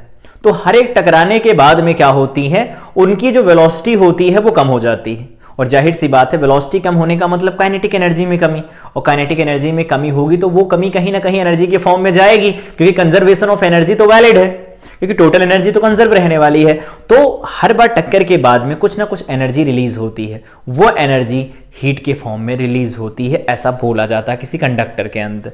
तो क्या है, आओ इसके बारे में थोड़ा पढ़ लेते हैं। When an electric current is passed through a high resistance wire like nichrome wire, मान लीजिए कोई वायर है नाइक्रोम वायर जिसका रेजिस्टेंस हाई है। नाइक्रोम एक एलॉय है जो निकिल और क्रोमियम से मिलकर के बनी होती है, ध्यान रखना इस बात का। Then the wire becomes very hot, जिससे वायर जो होता है वो बहुत गर्म हो जाता है, एंड प्रोड्यूसेस हीट, और उससे हीट बनती है। इन प्योरली रेजिस्टिव सर्किट, मतलब जिसमें केवल और केवल रेजिस्टेंस लगा होता है, the source of energy continuously gets dissipated entirely in the form of heat. कह रहे हैं कि जो भी ये हीट निकलती है वो पूरी की पूरी एनर्जी जो कंज्यूम हो रही है, जो लॉस हो रहा है एनर्जी का कंडक्टर में इलेक्ट्रॉन के मूवमेंट की वजह से, वो टोटल लॉस हीट के फॉर्म में डिसिपेट होता है, ठीक है। आगे आओ, this is called the heating effect of electric current. This is obtained by transformation of electrical energy into heat energy. जो यहां पर इलेक्ट्रिकल एनर्जी खर्चा होती है वो हीट एनर्जी के फॉर्म में डिसिपेट हो जाती है। जैसे मान लीजिए कंडक्टर है, यहां पर पोटेंशियल डिफरेंस लगाइए, आप इससे गर्म करना शुरू मतलब इसमें करंट फ्लो कराना शुरू कर दीजिए, तो ये धीरे धीरे गर्म होने लगता है, और जो गर्म होने लगेगा तो जो भी एनर्जी लॉस हो रहा होगा वो हीट के फॉर्म में यहां से डिसिपेट होता रहेगा, ठीक है। आगे एग्जाम्पल क्या है इसके ऊपर बेस्ड, तो आप देखेंगे इलेक्ट्रिक हीटर इसी पर काम करता है, इलेक्ट्रिक आयरन प्रेस जो होता है इसी के ऊपर काम करता है, बल्ब इसी के ऊपर काम करता है, इवन फ्यूज भी इसी के ऊपर काम करता है। आओ देखते हैं एक एक करके सबको। Heating effect of electric current में calculation of heat generated in electrical conductor. कोई इलेक्ट्रिकल कंडक्टर है तो उसमें हीट जनरेशन कैसे कैलकुलेट करेंगे, तो सबसे पहले आओ देख लेते हैं। Assuming a conductor as a resistance wire which resists the flow of the current through it, so work must be done by the current source for continuous flow of current। ये बोल रहे हैं कंटिन्यूअस फ्लो ऑफ करंट के लिए जिम्मेदार कौन होगा, voltage होगा, जो वोल्टेज बैटरी सप्लाई करने वाली है, ठीक। Assuming that all electrical work done और इलेक्ट्रिकल एनर्जी, जिसको अभी हम लोगों ने डिफाइन किया W = VIT होता है, consumed energy consumed is converted into heat energy, that is heat produced, ठीक है। So heat produced is given bye, heat produce जो होती है वो कैसे दी जाती है, तो यहां पर जो वर्क डन होगा आपने बोल दिया वही पूरी की पूरी हीट बनेगी, तो पूरी की पूरी हीट बनेगी तो I² R × T लिख सकते हैं। देखो क्या कैसे आया है ये बताते हैं। आपने अभी देखा, इसको हम और आगे बढ़ा दें यहीं पर, ठीक है, रुकिए, ये आया कैसे इसके बारे में आओ देख लेते हैं सब फटाफट। इसको हटाओ यहां से, इधर ले आओ, देखना सबसे पहले हम लोगों ने लिखा W = होता है VIT, ठीक है। V की वैल्यू होती है I × में R, और यहां पर I लिखा × T लिखा, तो ये क्या निकल के आया I² R × T। इसको और आप लिखना चाहें तो लिख सकते हैं V, I को लिख दीजिए V/R, यहां पर आप क्या लिख सकते हैं V/R, ऐसा लिख सकते हैं कि नहीं लिख सकते हैं। और इनटू में हो जाएगा टी, तो यहां से आ जाएगा V square upon R into में टी। तो हमारे पास तीन फार्मूले आ गए डब्ल्यू के ही, एक तो आ गया वी आई टी और एक हो गया आई स्क्वायर आर इनटू में टी और एक फार्मूला आ गया V square upon R into में टी। ये हो गए इलेक्ट्रिकल एनर्जी या इलेक्ट्रिकल वर्क के फार्मूले। तो यहां पर हमने कौन सा ये फार्मूला यूज कर लिया, क्योंकि कंडक्टर है तो रेजिस्टेंस होगा, उसमें करंट फ्लो कर रही होगी, तो ये लिखा जाएगा। जो ये ऊपर रिलेशन लिखा गया है this is called joules law of heating, इसको हम बोलते हैं जूल्स लॉ ऑफ हीटिंग। ये क्या बताता है, ये कहता है जो हीट जनरेट होगी वो आई स्क्वायर के डायरेक्टली प्रोपोर्शनल होगी, हीट जो जनरेट होगी वो रेजिस्टेंस के डायरेक्टली प्रोपोर्शनल होगी, हीट जो जनरेट होगी वो टाइम कितने टाइम तक करंट फ्लो करी गई हो उसके डायरेक्टली प्रोपोर्शनल होगी। तो लिख दे सकते हैं according to Joule's law of heating, पहला पॉइंट, पहले पॉइंट में लिखेंगे heat generated is directly proportional to the square of the current. दूसरा पॉइंट आप लिखेंगे heat generated in the conductor या heat generated is directly proportional to the resistance of the conductor. C point लिखेंगे heat generated is directly proportional to the time taken by the current. ठीक है, कितने time तक current flow कर रही है उसकी पर डिपेंड करेगा। ठीक है, तो ये हो गया। इसके बारे में और आगे वो बात कर लेते हैं। क्वेश्चन है, क्वेश्चन में कह रहे हैं an electric iron of resistance this, ये रेजिस्टेंस दिया गया है। ठीक है, टेक्स अ वर्क ऑफ, ठीक है, इतने हम टेक अ करंट यहां पर दे रखी है 7 दे रखी है। Calculate the heat developed in 0.5, तो रेजिस्टेंस दिया है, करंट दे रखी है और टाइम दिया है। रेजिस्टेंस, करंट और टाइम, करंट मतलब I square R into T, formula लगा दो। तो सोल्यूशन आओ देखो, फार्मूला लगाएंगे H इज इक्वल टू में आई स्क्वायर आर इंटू में टी। तो यहां पर 7 एम्पियर की करंट फ्लो कर रही तो 7 का स्क्वायर, और यहां पर रेजिस्टेंस कितना दिया गया 25 ओम हो गया, 0.5 मिनट दिया गया तो 0.5 मिनट को हमें सेकंड में बदलना पड़ेगा क्योंकि हमें SI सिस्टम में सारी वैल्यू चाहिए। तो 0.5 इंटू में लिखा गया है 60, इसको आप ऐसे डायरेक्ट लिख दें। 0.5 मिनट का मतलब आधा मिनट, आधा मिनट का मतलब 30 सेकंड, तो 30 सेकंड ये आ गया। देखो 6 पंचे 30, 300 बनेगा तो 30 सेकंड आ गया। अब अगर आप इसे कैलकुलेट करेंगे तो आपको वैल्यू मिल जाएगी 36750 जूल। तो इस तरह से आप कैलकुलेट कर सकते हैं। ठीक है, यहां पर हम एक और बात बता देते हैं, आपको याद रखनी चाहिए, क्या है वो, यहां से देखिए, आप याद रखना कि जो हीट की एक और यूनिट होती है वो होती है कैलोरी।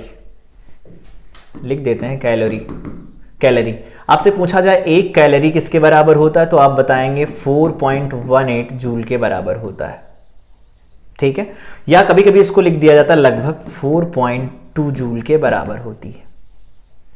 तो कभी कभी आपसे पूछा जाए हीट लॉस बताओ कैलोरी में, तो आपको कुछ नहीं करना है, 4.8 से डिवाइड कर देना है। तो अगर आपसे इसे पूछा जाता है H निकालो तो बता देते 36750 डिवाइडेड बाय में 4.2 और ये वैल्यू आप लिख देते कि ये कैलोरी में आएगी। ठीक, इस तरह से आप लिख सकते थे, कोई बड़ा नहीं है, यूनिट का कन्वर्जन है तो एक और यूनिट लिख सकते हैं, क्या दिक्कत है, इतनी सारी लिखी है तो। चलो आगे आओ, एक और क्वेश्चन दिया गया है, हीट प्रोड्यूस्ड पर सेकेंड इन अ रजिस्टर। पर सेकेंड हीट की बात कर रहे हैं, मतलब टाइम की वैल्यू 1 ले सकते हैं आप, रेजिस्टेंस दिया गया हो और यहां पर एनर्जी दे रखी है। Calculate the value of potential difference across the resistor and current in the circuit. तो पहले चलो लगा देते हैं formula direct, H is equal to में V square upon R into T, अभी पढ़ा I square R into T, V square R upon T, V is equal to में डब्ल्यू इज इक्वल टू में वी आई टी। तो हमें ये चाहिए था, वोल्टेज दिया गया, वोल्टेज निकालना हमें, यहां पर हीट लॉस दे, हीट प्रोड्यूस्ड पर सेकंड दिया है, हीट प्रोड्यूस्ड पर सेकंड यहां पर लिख देंगे हम।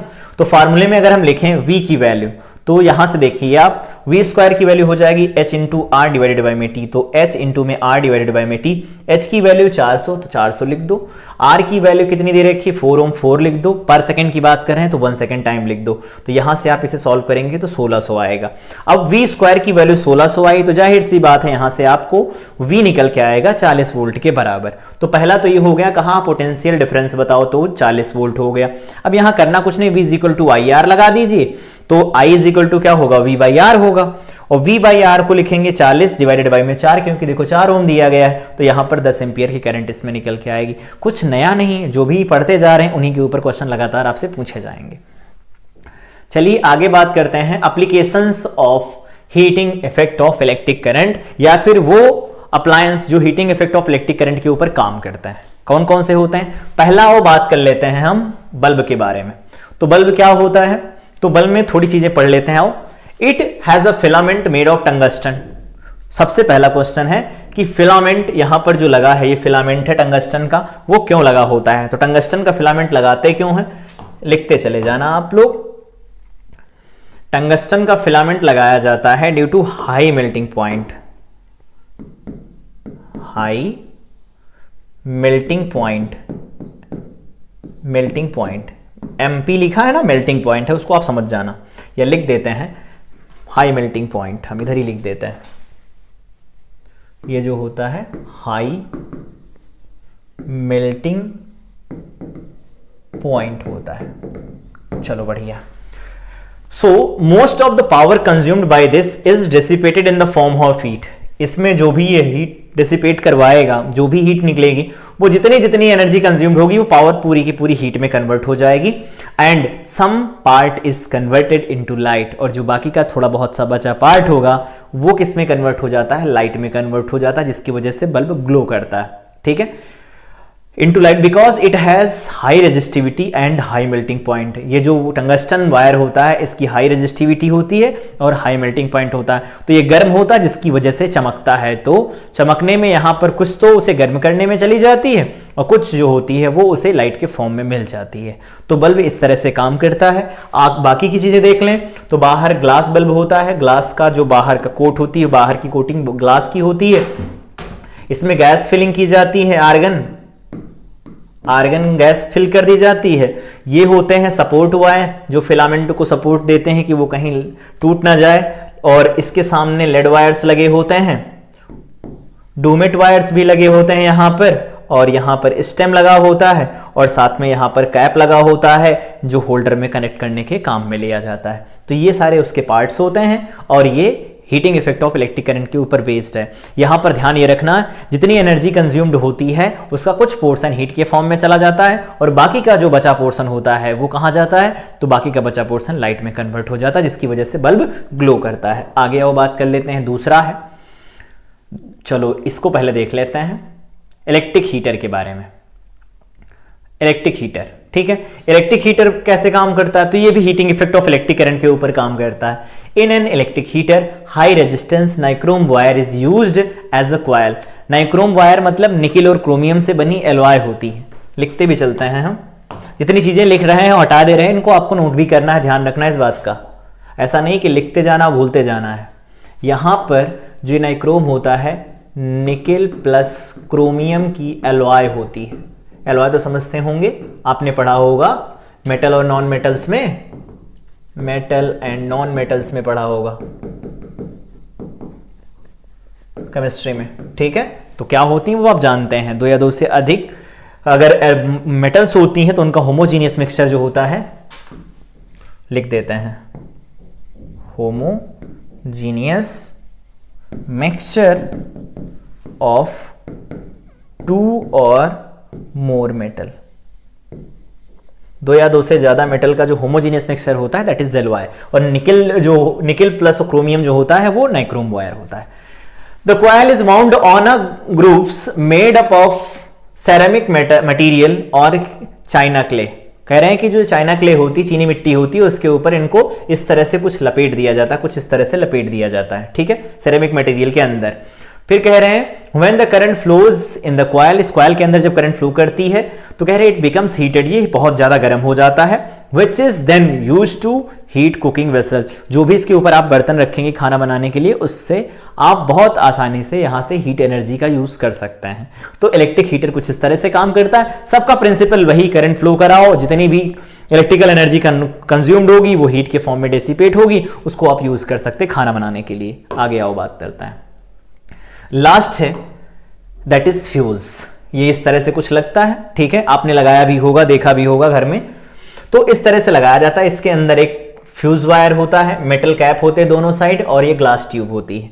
इस तरह से देखो, इस तरह से रखे होते हैं। कभी कभी तो डायरेक्ट एक वायर ही जोड़ देते हैं, कभी कभी कहते हैं फ्यूज उड़ गया तो फ्यूज उड़ गया तो एक वायर जोड़ दो डायरेक्ट, तो उसमें ये ना जोड़ करके डायरेक्ट वायर भी जोड़ दिए जाते हैं, तो जुगाड़ वाला है, तो इस तरह से चल जाता है। इन दोनों के बीच में कनेक्शन देना होता है तो एक सिंगल वायर खींचो, तोड़ो और लगा दो, ठीक है, इस तरह से लगाया जा सकता है। जनरली इस तरह से होते हैं फ्यूज वायर्स, इस तरह से इनको कनेक्ट किया जाता है, इस तरह के फ्यूज वायर्स होते हैं, इनका कनेक्शन काफी अच्छा रहता है, ठीक। क्या होते हैं, आओ चलो देखते हैं।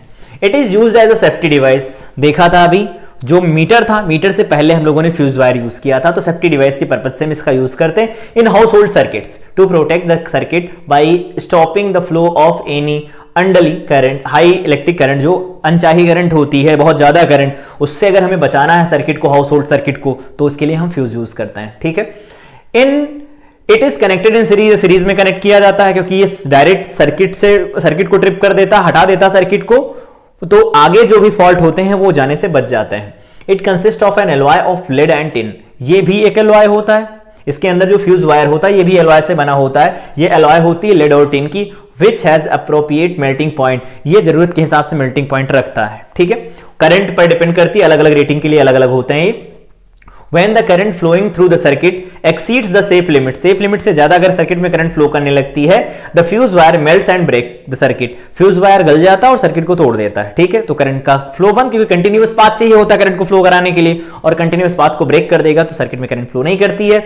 This helps to protect the other circuit element from hazard caused by heavy current, ज्यादा करंट की वजह से नुकसान ना हो अदर इलेक्ट्रिकल अप्लायंसेस को, उसके लिए हम फ्यूज यूज करते हैं, जिससे जनरली हम अपने सेफ्टी पर्पस के लिए यूज करते हैं, और ये सीरीज में हमेशा ऐड किया जाता है। लेड और टिन से बनी ये एलॉय होती है जो फ्यूज वायर में यूज की जाती है। ठीक है, उम्मीद करते हैं कि करंट इलेक्ट्रिसिटी को आपने बहुत बेहतर तरीके से समझा होगा, पहले पार्ट को, और ये दूसरा पार्ट था करंट इलेक्ट्रिसिटी का।